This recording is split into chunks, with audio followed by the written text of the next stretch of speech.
আধাসামরিক বাহিনীর ছদ্মবেশে মাথায় বন্দুক ঠেকিয়ে ডাকাতি, স্বর্ণালঙ্কার সহ নগদ অর্থ লুট। ঘটনা উত্তর জেলার চুরাইবাড়ি থানা এলাকার গোবিন্দপুর পঞ্চায়েতের ৩ নং ওয়ার্ডের সাধন দেবের বাড়িতে। ঘটনায় তীব্র আতঙ্ক ছড়ায় এলাকা জুড়ে।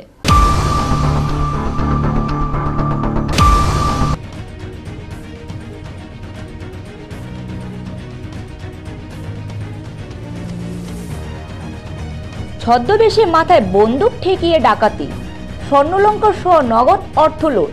ঘটনার বিবরণে জানা যায়, গতকাল ভোর রাত গোবিন্দপুর এলাকার সাধন দেবের বাড়িতে দরজা ভেঙে একদল ডাকাত বন্দুক ভুজালি নিয়ে ঘরে প্রবেশ করে। কিছু বুঝে ওঠার আগেই সাধন দেব এবং তার ছেলে সাগরের মাথায় বন্দুক ধরে রাখে এবং চিৎকার করলে মেরে ফেলার হুমকি দেয়। মারধর করতে থাকে তাদের।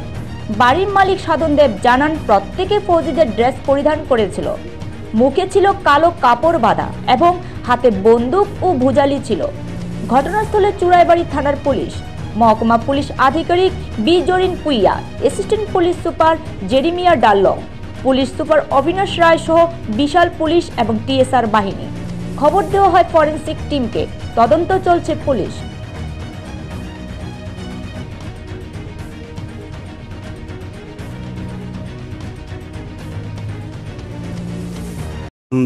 মানে বন্দুক ধরে ডাকাতির ঘটনা, আপনার সরজমিনে এসেছেন, মানে কি বুঝতে পারলেন?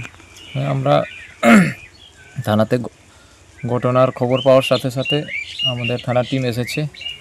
তো এসডিপিও সাহেব তো আছেন, আমাদের এসপি সাহেবও এসে ক্রাইম সিন দেখে গেছেন।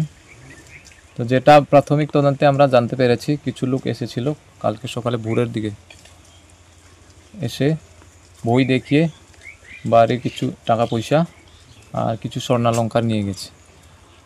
আর এখনও কারো নাম টাম পাওয়া যায়নি, বাকিটা তদন্ত চলছে। স্যার, যা জানতে পারলাম যে ওদের কাছে বন্দুক ছিল, সেটা কতটুকু জানতে পারছেন আপনি ওদের সাথে কথা বলে? সেটা তো ওনারা তো বলছেন বন্দুকের মধ্যে দেখেছে, এটা তদন্ত। নিজস্ব প্রতিনিধি রিপোর্ট, এশিয়ান টাইমস।